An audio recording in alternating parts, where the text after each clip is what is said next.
Hey there, family. This is Pastor Andre Osborne, and great to see you on a Tuesday night. Listen, I pray that you are well in the COVID-19 environment. I've got good news. God is still a keeper, and we know He's a keeper because you're here and you're well. Your family is healthy and whole, and we continue to pray that the blessings of God, that His favor and His grace would reign on you, on your family, and over every family that's connected to Tabernacle Church. Listen, we are so glad to have you here on a Tuesday night. Do me a favor, hit the share button. If you are not connected to us in the virtual home of First Tabernacle, hit subscribe on YouTube or like the page on Facebook or Instagram. Make sure you get connected with us so that you know the latest and greatest is happening here at First Tabernacle. Listen, on this special Tuesday night, we not only want you to know how to survive COVID-19, but now as things are changing and we're getting new advisories, I want to make sure that you're able to take advantage of the remaining days. I want to make sure that you are prepared not only to survive COVID-19, but to thrive. And a part of that is not only making sure you are mentally, emotionally, and spiritually well, but it's also making sure your finances are in a good place. And so here with us tonight, we have a good friend, Petrina Turner. She's a financial consultant, a brilliant mind, and we're glad to have her. And so we're going to turn now to this great Zoom interview. So invite somebody to come join in, and let's get ready to enjoy a moment of financial empowerment with Petrina Turner. Well, greetings and grace again, brothers and sisters. This is Pastor Andre Osborne once again, and I'm here with my good friend, my sister in the Lord, Petrina Turner. She is one of the best financial consultants, one of the most brilliant financial minds that I know. And so who better to have come speak to us in this moment. Petrina, thank you so much for being here with us. Thank you so much for having me, Pastor Andre. It's always a joy to come and speak with First Tabernacle family. That's what's up. We're glad to have you today. Most people who know Sister Petrina may know her from her podcast or know her from her website. You know, some people at Tabernacle that know her from our Women's Weekend, where she gave a tremendous financial presentation. But we're in such a unique environment right now, in such a unique place, that we need some strategies, not just on managing our faith or managing our family or managing our mental or emotional health, but we also need some strategies on how to manage our finances, manage our money when the economy changes, when the environment that we're in changes. One of my favorite scriptures is Ecclesiastes chapter 7 and verse number 12. And Ecclesiastes 7 and 12 says two things. It says, number one, that wisdom is a defense. So not only is wisdom a defense, but then scripture goes forward to say that money is a defense. And in case you did not know, we are in an environment, we're in such a unique environment. This is a fight that we're in. This pandemic is a fight. It's a fight against your health. It's a fight against your mind. It's a fight, in many ways against families. And it's a fight on your money. When your economy changes, you've just been drafted for a battle. And sadly, most times we do not make preparation for these battles. And we end up in a fight that we have no defenses for. We end up defenseless. And so I wanted our sister to offer us some wisdom that'll help us have a financial defense so that we're able to survive the current crisis. But then my prayer is not only that you're able to survive the crisis. My Bible tells me in the book of Genesis that God blessed Isaac in the land of famine. Mm-hmm. He blessed him in the very place where there was a famine. And that's the kind of God we serve, that you can sow in a famine. And because you're in the kingdom economy and you've got some wisdom on what to do with your cash, God can bless you even when the world is going down. The kingdom ought to be coming up. Mm-hmm. And so she's going to offer us some wisdom here, some tips on how to be fluid in this moment because you get your stimulus check and hopefully you are still gainfully employed, but if not, you need some strategies on how to navigate between employment in the in-between time. How do you navigate right now? And so this is a great conversation, an important conversation. As I told you before, I want you to make sure you share this broadcast with somebody. Make sure you share it and like it, share it. If you're on YouTube, subscribe to our page. We want to make sure you get this. And so sis, I just want to offer us some things that are going to help us survive and thrive in the COVID-19 environment. Mm-hmm. Well, I will definitely say before we even get started with the discussion, we are definitely in an economic downturn.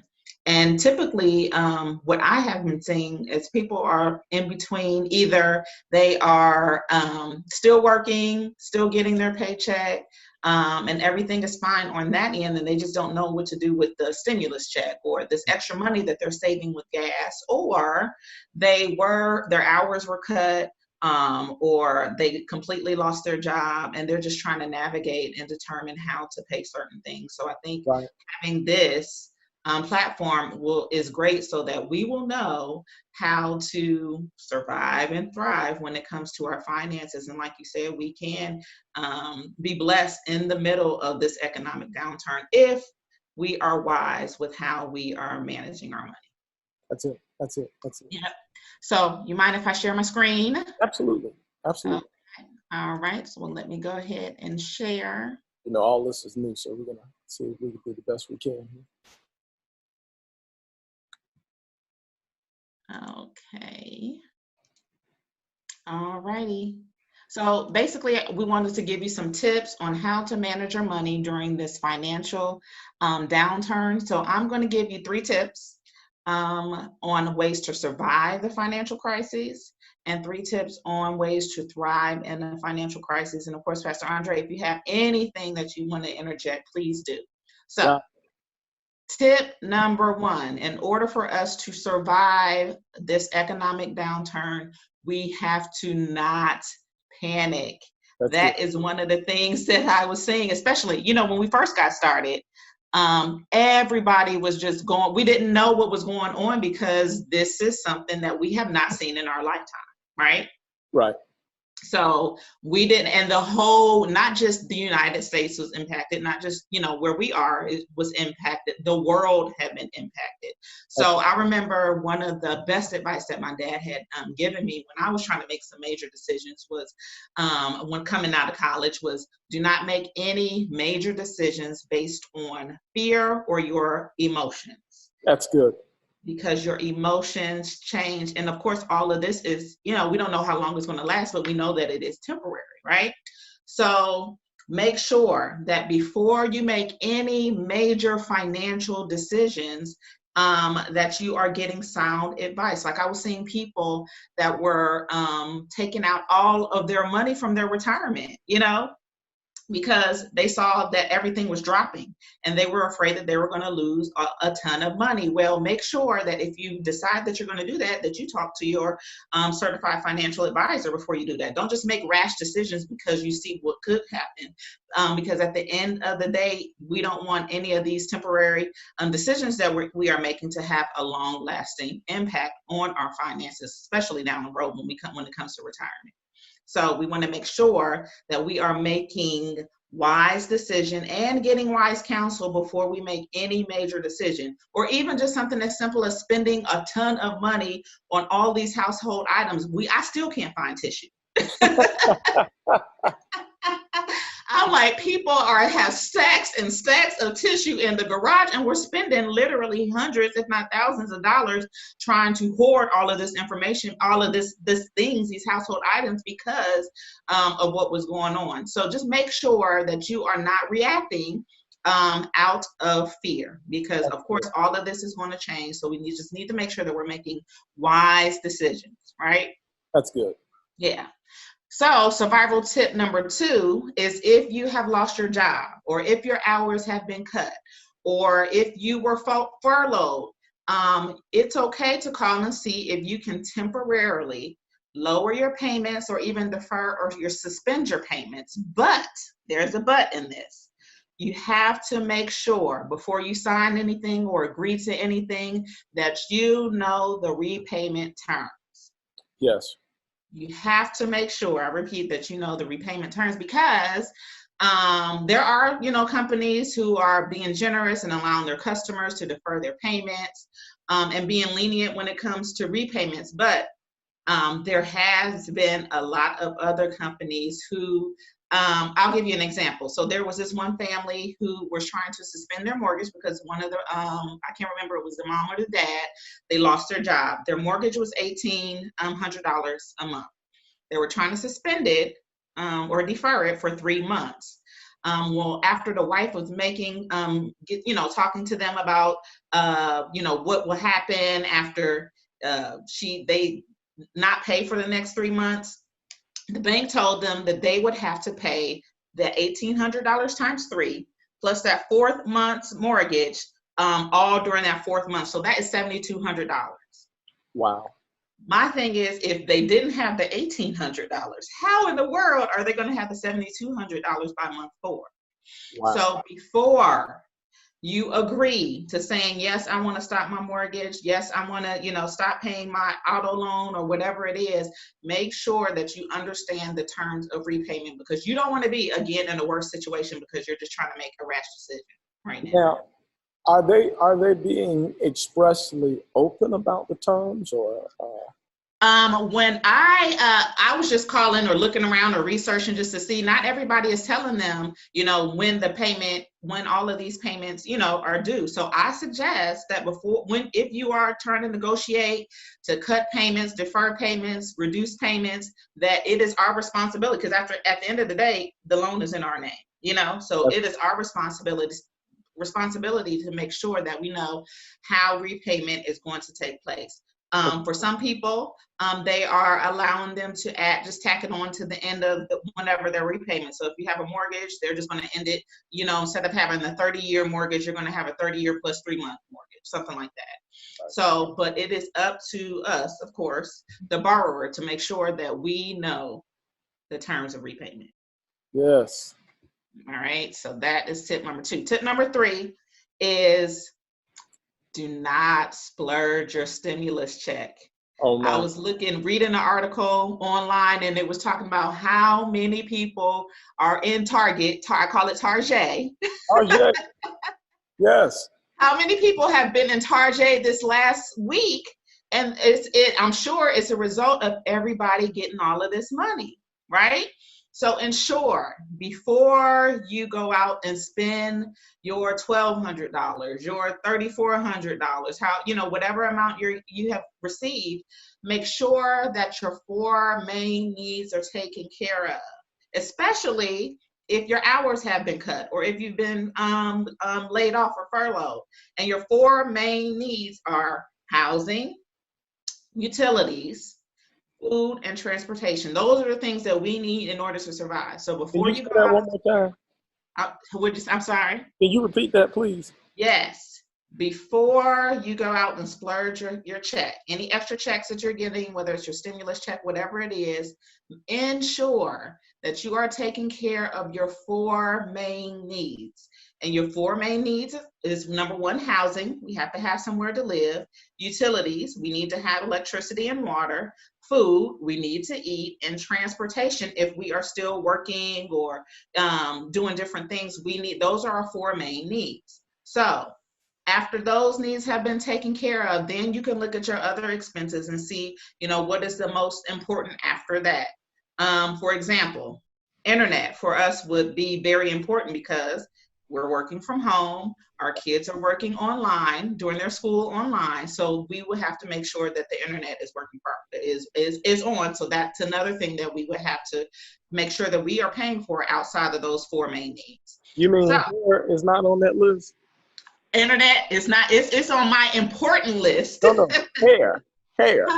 But yes, so yeah, that is one thing that I often tell people, because a lot of us were working from home anyway, so we need to make sure, for some that might be a need, because we have to, in order for us to get paid, we would have to have Wi-Fi, Now I'm right? trying to figure out, is hair on that list? Is hair. I'm trying to figure out, is fingernails on that list? I mean, That is not on the list, and it's probably a good thing that some of us, depending on what state you live in, that has been closed down, because there was a lot of people who were still going. Although I think it is a need for a lot of us. I was telling my husband, I will be glad when they open up all of these things. Lord Jesus. Help us. But that we have to make sure that we are looking at our priorities. And right now, hair, nails, especially, we're stuck at home, That's true. So no one's going to see us.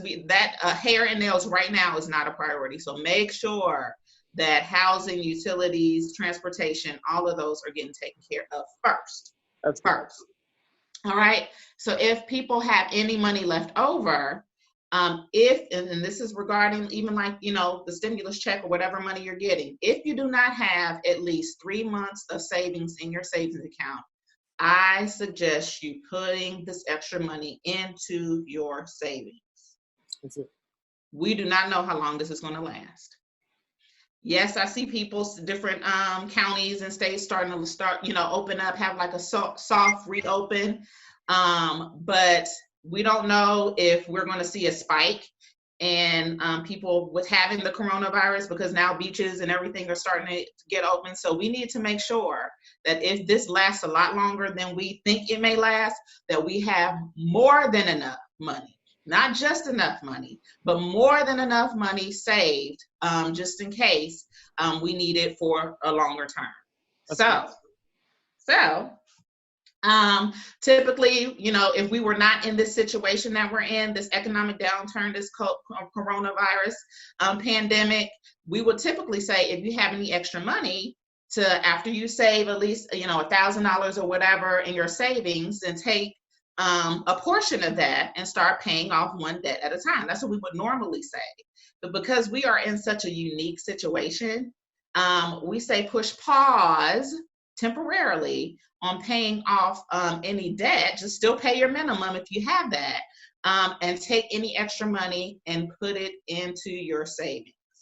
That's good. Okay. Right? And because at the end, when all of this is over, you should have a good chunk in your savings. And if you still find it necessary to, want to pay off one of your credit cards or pay off whatever it is, pay down one of your bills, then you have that money in your savings. right? I read an article 2 years ago that was saying that most Americans could not withstand a $500 emergency. Oh, definitely. Definitely. Most 70% of Americans do not have at least $1,000 saved in their in their emergency savings. 70%. So when things like this happen, that's why we were preaching before, to ensure that you are saving and you were paying down debt, because it's not when an emergency it's not if an emergency will happen, it's when an emergency will happen, and right now we're in the middle of it. So you have to save, be like Joseph, save when everything is going good, so that when everything is going bad, we have stuff stashed away. This is the time we should have had stuff stashed away. But if not, because we are getting this extra money, we still need to save, so that we can make sure that we have more than enough if this lasts longer than expected. That's good. All right. Okay, so now we did the 3 tips to surviving in a crisis. I want to give 3 tips to how we can thrive in a crisis. So, tip number 1, use your time and your talents to increase your income. A lot of us are home. We may not be working as much, or we have a lot of time on our hand, and all of us have some type of talent or gift that God has given us. So I love one of Miles Monroe, who's one of my favorite teachers and authors. He said, crisis is the source of creativity. When you are in a crisis, we should be using, and which we should be using our creative juices to see how we can make it out on top. So I always tell people, instead of waiting for something to happen, use your creative juices to go and make things happen. We're not waiting for the stimulus check. We're trying to be proactive and see what we can do ourselves, so that we can have more than enough and stay ahead of the game. So how can you maximize your time? You can determine which industries are thriving during this crisis. For example, grocery stores are doing well right about now. Yes. Yes, they are doing. I mean, really, that's the only place we can go. Grocery stores, toilet paper companies. Yes. Hand sanitizer companies. Hand sanitizer, exactly. So you gave a good example. Can you use some of the time or the talent that you have to watch some YouTube videos and make hand sanitizer? I was seeing people who are literally making hand sanitizer and, of course, selling it on, Facebook or social media. Take this time to be creative, determine what industries are doing well, or what the need is right now, and see how you can meet that need. Because when you meet a need, people will pay you for it, right? Because, I'm like online trying to scramble around, trying to see where I can purchase, masks. Amazon is completely out. All the grocery stores are completely out. So I'm calling people like, do you know if anybody who's making masks? Because I need to get 5. It's 5 people in our family. I need to get 5 of them, even though my husband and myself are the ones that are typically going, running to the grocery store, just in case. I want to have enough for all of us. So I'm emailing and, texting people like, who can I purchase masks from? Right. Use this time to use any type of gift. If you're, sewing, can go, you have the aloe vera, whatever, all the ingredients you need to make hand sanitizer, whatever it is, use your skills to be able to make some extra money. Even for the grocery stores, like you can deliver groceries. They have Instacart. My sister was telling me about Shipt, SHIPT. Even Uber Eats. Like there are a lot of course, elderly people who can't go to the grocery store, don't want to go to the grocery store. Absolutely. So, apply for these online these jobs online, and see if you can just go, run to the store and get groceries and deliver it to somebody. And you get, you not only get paid per hour, whatever it is for that job, and then of course you also get tips. So use your creative juices to see how you can generate extra money around this time. So I think we kind of talked about this. You can, if you're a seamstress, so mask. If you're in the soap making, there was a ton of people who, were just making soap. See if you can add in the hand sanitizer. If you're a teacher, oh my goodness, I have been seeing so many people saying, okay, I am so not good in math. Is there anybody who can tutor my child on this free Absolutely. algebra? Especially if it's Eureka math. Especially if it is Eureka math. Yes. So, I mean, there are legitimate needs out here, and people are willing to pay you to help their child, help their family situation, whatever it is. So take this moment to use those skills and the time to be able to increase your income. Even if you're a fitness or health guru, create virtual fitness videos that people can, pay for, or a family meal planning ebook that you can sell. Because right now I'm running out of options. So I need to know what else I can cook for my kids, because they are literally eating us out of house and home. Hey, we done had spaghetti. How many times we done had spaghetti? We done had barbecue. We done had we got to find all those creative dishes, right? Yes.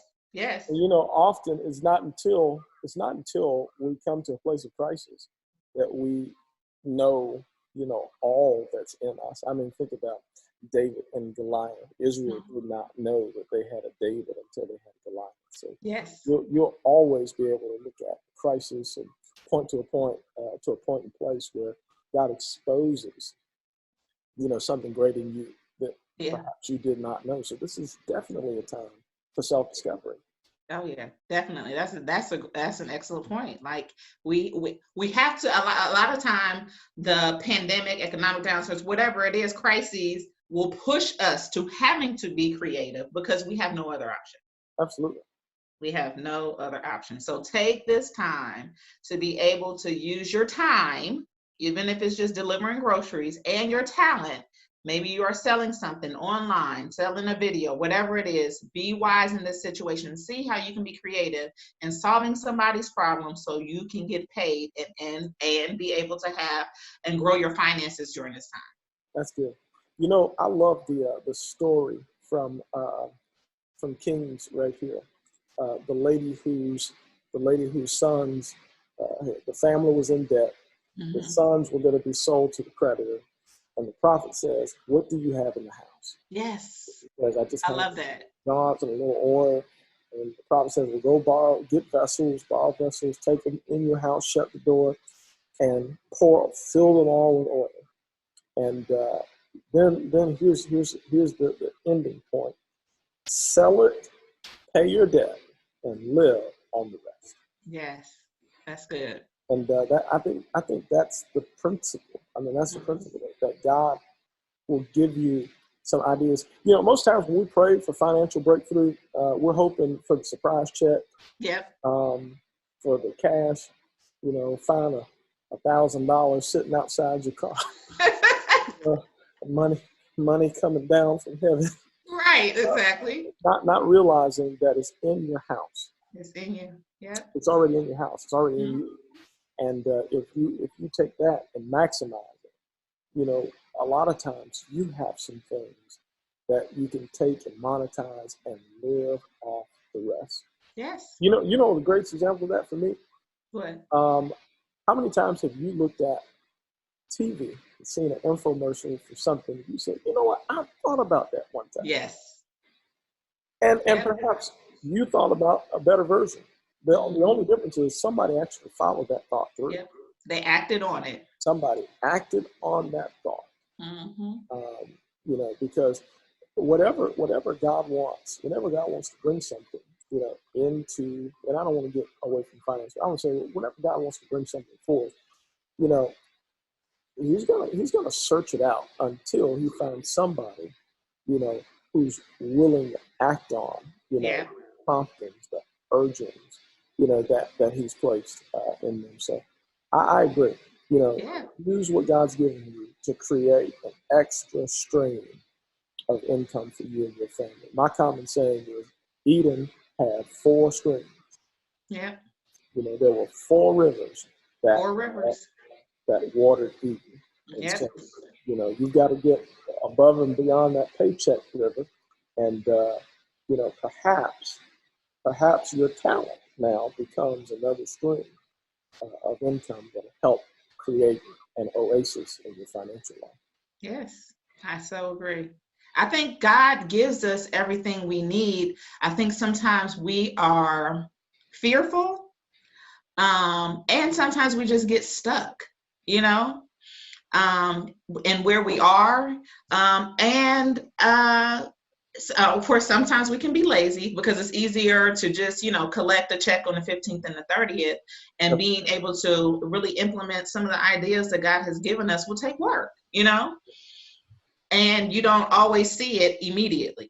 So I think sometimes we have to step out on faith and know that patience is key, but God will bless it if we just use what He gave us. That's the whole purpose of Him giving us gifts, to use what He gave us. Absolutely. So yeah, I think that's such a great example of the widow.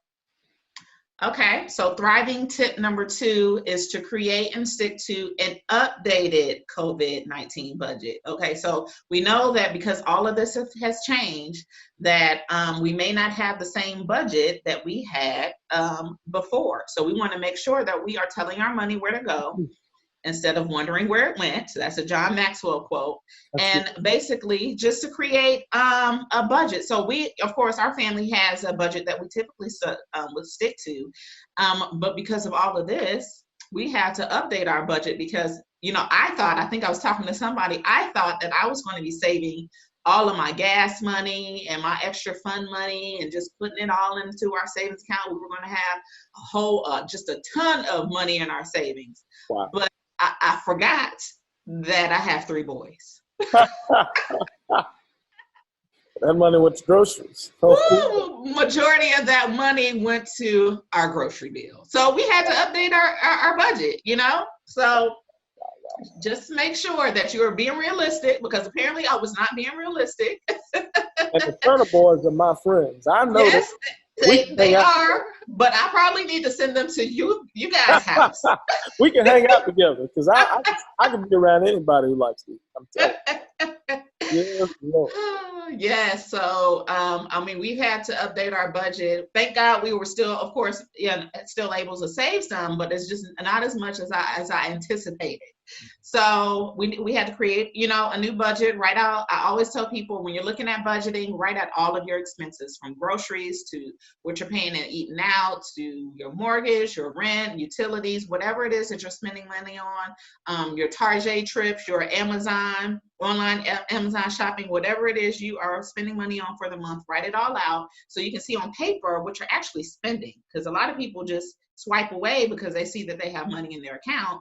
But when you look physically, look at what you are spending on paper, a lot of people are astonished because they had no idea they were spending that much money on shopping or, especially eating out.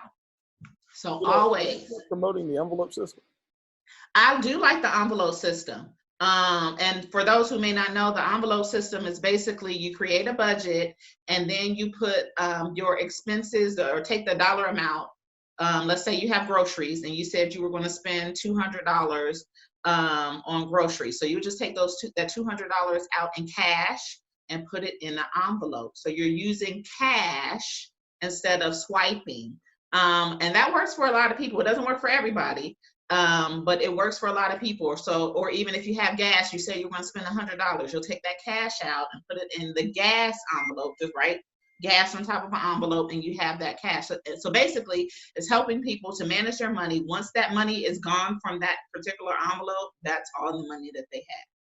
So the envelope system works well for a lot of people. Now, what I like to do is I just pretty much, I guess you can say, I just divvy out my our expenses, and really I kind of like hide money from myself so I don't spend it if it's not in that certain category. So for example, instead of having all of our money into our bills account and having even our savings even connected to our checking account, we have multiple savings accounts at different financial institutes.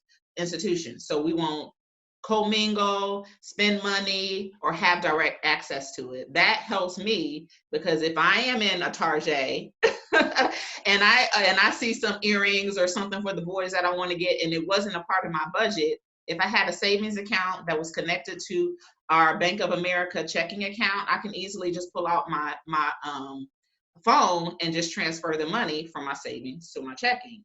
However, if my savings account is at Georgia Zone, for example, and my checking account is at Bank of America, it's going to take a couple of days for me to be able to transfer that money. So, which means it's making it more difficult for me to spend money. Right. So I often tell people to just have different, there's nothing wrong with having different accounts. You can have an emergency savings that you're, at a totally different bank that's just for emergencies. You can have a Christmas savings that is at another bank that's just for, the holidays. You can have I'm trying to, pay down my car. So I'm going to put all of this money in my car note for my car and, another account, whatever it is, you can do stuff like that so that you won't, commingle the funds and not have direct access to that account. Another thing that I often tell people to do when they're doing things like that, like having different accounts, make sure that you don't have a debit card for it. Because if you have that debit card for that emergency savings, you'll go right back to that Target and pick up stuff and you'll say, oh, I'll just go ahead and use it. I'll put the money back in. Right, on my next check, and it never happens. Yeah. So typically, I'm glad you brought that up because I didn't know how the envelope system could cross over to now that we do way more electronic banking, and even now that people with coronavirus and things living on certain surfaces, you don't know how people are feeling about cash now. But that's definitely a way that we can cross apply, that we can apply the kind of the envelope principle in a digital way. Yeah. So that's just one thing that you can do to actually, stick to your budget. And then another thing that you can do to stick to your budget, because here's the thing, a lot of people have budgets, but most people aren't sticking to their budget. Right. So one thing that I often suggest people to do if they aren't sticking to their budget is one, so get an accountability partner. So if you're married, it would be great if you and your husband are on one accord, because then you can hold each other accountable. So like Tom be like, okay, we said we were going to save this amount of money this month. Did you move this amount of money over to our savings? So that will definitely help, with making sure that you are sticking to your budget. And of course you need to, if you're married, I often suggest that having one person who pays the bills, whoever's good at money and managing. Good at money. Say that again. Whoever is good at money and managing the bills and is organized, that should be the person who is the one that's over, paying the bills. I know back in the day, I remember my mom and I were talking about this. She was saying that she was told when she got married that the husband was supposed to be the one that, take care of all the bills, pay the bills, manage the bills, because he is the head of the household. And she's like, but for her, my dad, she was a stay-at-home mom for some years with us. And my dad was out, working. So it was easier for her to be able to manage the money and pay the bills and do all of that. So and then too, she was better at organizing. So I think a lot of times, sometimes we have some of these traditional roles that we, have, and it doesn't necessarily mean that that's the best person to do it. That's if you are married, both of you all should know how you are spending your money. That's good. Mm-hmm. Everybody should know how you're spending the money if you're married, but one person should be the designated person who is paying the bills. Now, I'm telling you, this is quite an arrangement for me because now I am certainly more of a spender than my bride. But then, she is certain. While she's a saver, she seems to think that I'm better, at organizing and arranging, the finances. But it's an amazing thing. Now she's good. Her weakness is shopping. And right. I think Dave Chappelle had it right when he said, "Women do shopping." You can't stop a woman from shopping. That's Dave Chappelle. Now, Here's the thing. Now, she'll tell me, she'll say, but I find a bargain. And I say, yeah, you find a lot of bargains. A lot. Just a lot of bargains. But you can give her, I'm telling you, you can give her something and ask her for it, 2-3 weeks from now, 2-3 months from now.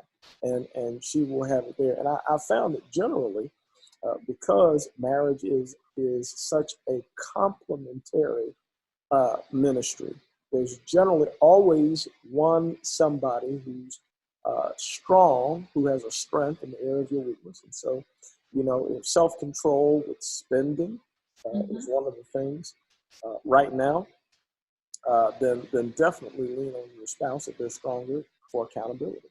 Yeah. While we're on this point, I think a budget is good also because in this environment where, our emotions are everywhere, I'm sure we can fall prey to a lot of emotional spending.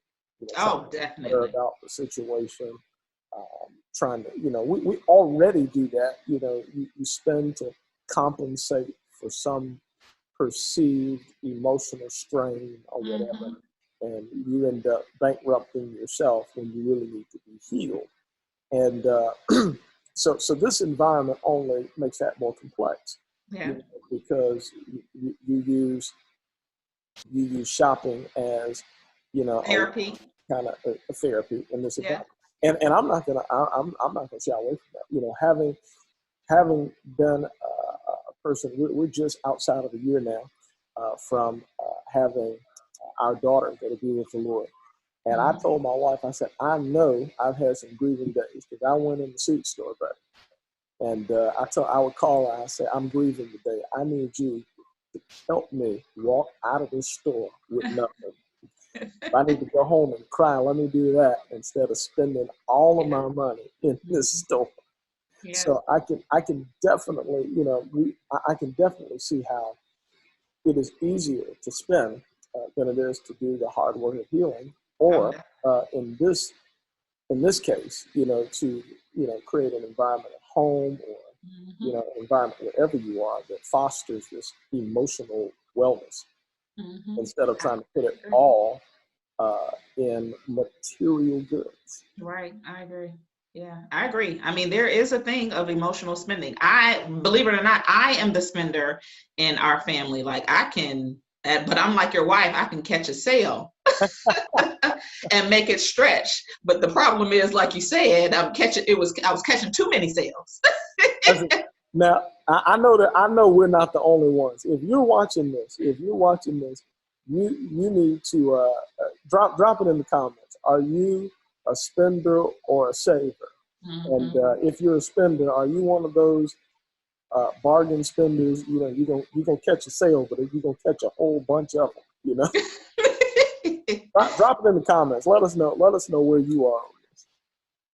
Yes, that's good. I think, but my spending led me to where we were today. The reason why we had to get out of debt is because I was just a spender, and I would just see it, even though I'm like, hey, it's on sale, So I think I remember one of the pastors saying that his wife came to him and was like, honey, I saved $250 today. And he's like, oh, that's wonderful. He's like, it's like, okay, so we have an extra $250 in our account.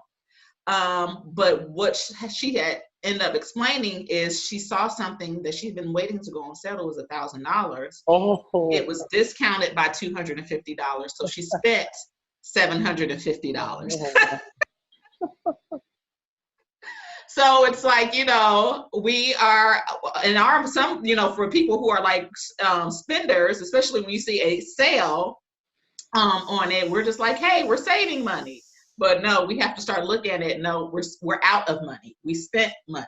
So that's how I had to start changing the way I looked at money. And honestly, what we did, because I do like, to shop and buy things and get things for myself and my kids and my husband. So what we did was when we created our budget, we just added in a fun money line. So for us, we have one big, bills account. Both of our money goes into our joint account, and we pay our bills from that. But we make sure that we have, we budget in money for ourselves so we can spend our individual fund money on whatever the heck we want to spend it on. And that's good, because you need a budget that that allows you to let your hair down.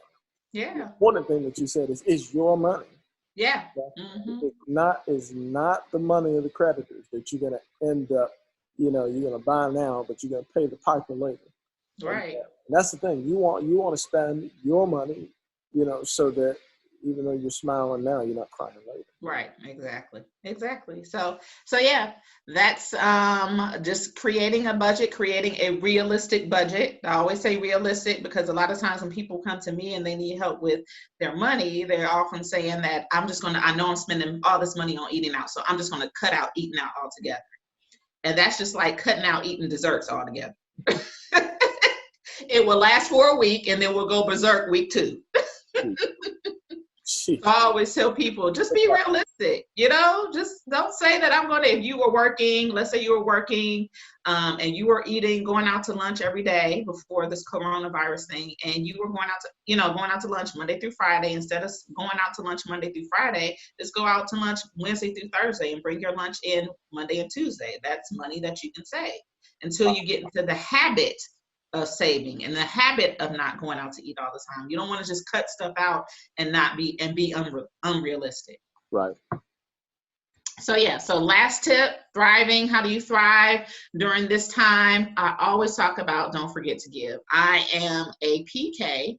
So one of the best things that my parents taught me was to ensure that you are always giving. Giving one to the Lord. I am definitely a tithes and offering person, and I always tell people, even during this time, giving to the church is when we really need it, because of course we're not meeting inside the building.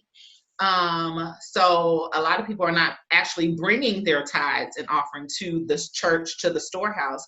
But of course, most churches now have that we can give online. So I tell people, bills still the mortgage still needs to be paid, whether we're there or not. That's it. So make sure that the first thing that I know for us, the first thing that's on our budget is our tithes and our offering. So when we're looking at our budget and we're paying our bills, and I often tell people to pay their bills the day they get paid so that they can eliminate overspending, then go ahead and take out, send that money, pay online to give to give back to the Lord. A generous person, love Proverbs 11:25, a generous person will prosper. We can prosper in this situation, but we have to make sure that we're still doing it God's way. That's it. So, make sure that you are still giving. You can also, on top of that, of course, give to your local food banks. You can give to nonprofits. There are so many organizations right now that are trying to help and ensure that people, or even kids or whoever who may not have food or who may not have certain things are still able to eat, or still able to pay their bills, or still able to do different things. So want to make sure that we are first giving to God, and then we still give into our community. And even, if we're just going out to the grocery store and we see, some of these teenagers or even older people who are working at the grocery stores and bagging our stuff, give them a good tip, because they don't have to be there. They're trying to pay their bills too. So it's always good to be a generous person, because we never know when we are going to be in that situation. You're right about that. Yeah. So that's pretty much it, Pastor Andre. Just a quick overview. Surviving in the middle of a crisis. Don't act out of fear was tip number 1. Tip number 2, defer if you need to, but make sure you know the terms of repayment. Surviving tip number 3, don't splurge your stimulus check. Make sure your 4 basic needs are taken care of: housing, transportation, utilities, and food. But and then after you've taken care of all your needs, if you have money to pay some of the important bills like internet or things like that, then save the rest of it. Then tips to thriving: increase your income by using your time and your talent. Tip number 2, create and stick to a budget. And then tip number 3 is to give. Well, here's an important slide. If you want more information, or if you want to connect with Petrina Turner, because she has this amazing podcast, and she also sends out articles and other types of information as the days and weeks go by. And so, if you want to, continue to receive top-notch financial advice, definitely go and subscribe at PetrinaTurner.com. That'll be great. Thanks so much. Absolutely. I think this has been incredible. I think it's been great. Let me just ask for, I guess, in terms of a 2-minute wrap up. We've gone through the tips for surviving. We've gone through tips for thriving in this current environment. What would you say? What would you say to someone who has lost their job, they're experiencing unemployment or underemployment in this environment? Kids are at home, and so that's going to limit your ability to go out and find, I guess, one of these essential jobs that you can keep working. So you're on unemployment, and you're getting a portion of what you used to get coming. What is the survival tip here in terms of adjusting to what may be your new normal? Well, look at, of course, taking care of those 4 needs first. And if you can't pay your housing or pay rent or pay mortgage, please call to see if you can get it deferred or suspended. And again, make sure that you know the terms of agreement. Now, a lot of people, they need to make sure first that they are applying for unemployment so that they can get something and be able to at least pay for food or different things like that. But don't have too much pride that you don't want to call and let people know that you are struggling. You are struggling. So make sure all of these people that you typically would pay or typically, make sure that you make them aware of your situation, because this is such a worldwide epidemic. Everybody is being affected by this. And of course, we're talking about the United States. So most businesses are allowing you to defer and to suspend your payments. Right. So tell them about your situation. Make sure that you can still, stay in your house. Make sure that your utilities are still on. Even utilities are postponing or deferring your payments. So make sure that you do not have so much pride that you don't want to let anybody know what you're going through. Call them and tell them, because most of them are willing to work with you. Just make sure, again, that you know the terms of repayment. And even for when it comes to food, there are tons of food banks, there are tons of people, organizations, churches, nonprofits that are giving away food. Again, don't let pride get in the way that you can't go stand in line or do a drive-by if they're, dropping stuff off in your car, and get food for your family. That is a legitimate need. Even when it comes to school, for the school districts are even making sure that the kids are able to eat while school is out. Go to the bus stops or however the school district is divvying out food. Make sure that you are taking advantage of some of these opportunities that people have for us to be able to survive during this pandemic. That's good. Well, sis, I thank you so much for the time you've given us today. And I feel like we've been made better. We've been impacted, been blessed by what you've offered us. Hey, if you missed this, if you missed the tips for surviving and thriving, make sure you catch the replay so you can get the entire package and you can know how you can survive and thrive even in a COVID-19 environment. I want you to remember that he's the God, he promised to be the God that will supply all of your need according to his riches in glory. And so even though earth may be limited, may be under some limitation here and there, you serve an unlimited God. Yes, we do. He can bless you even in the environment in which we find ourselves. And so let me just pray. Father, I thank you so much for this time that we've shared. And I pray in Jesus' name, Lord, that for my brother, my sister, for a family, for parents, for married folks that are right in the heart of struggle, I pray in the name of Jesus, oh God, that you would do what only you can do. That's give grace to them. Your word says that you'll cause all grace to abound towards us. And so that you would cause us, Lord, to be fruitful. So you'd cause us not to have any lack or shortage. That's your promise. And so, Lord, I pray, Lord, in your name, oh God, that you would help my brother, help my sister, that you would do what you did for Isaac, for them, that you'd bless them in the land of famine, that you would do what you did for the widow woman, that you would give them ideas, give them creative thoughts and ideas that, Lord, can create streams of sustenance for them and cause them to be able not only to clear their debts, but to live on the rest. And Lord, for the one that's down to the last crumb, the last bit of meal, the last bit of oil, Lord, I pray, God, that you would do for them what you did for the widow, and that is that every day they go look, that something would be there. Every day they go look, Lord, that sustenance would be there. In the name of Jesus. We thank you and we praise you for it all. In the name of Jesus. Amen. Amen.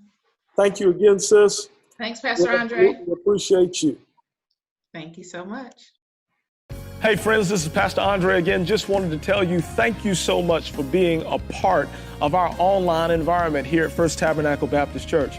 Listen, we are here to make, mature, and multiply disciples of Jesus, and all that means is we want to make sure that you live the life that God has called you to live. We want you to be the best you that God's called you to be, and that's why we're bringing these amazing sessions like the one we've had today. I want you to consider joining us by way of subscribing on YouTube or liking our social media page, and this will make sure that you stay abreast of the latest and greatest as it comes from First Tabernacle Missionary Baptist Church. Listen, you're a part of our extended family. Make sure you connect with us. Send us an email, inbox us, send us a message. Text new here to 63566 and let us know that you're following along and you're a part of our extended family. Listen, we thank God for you and we look forward to seeing you next time. Until then, you be blessed.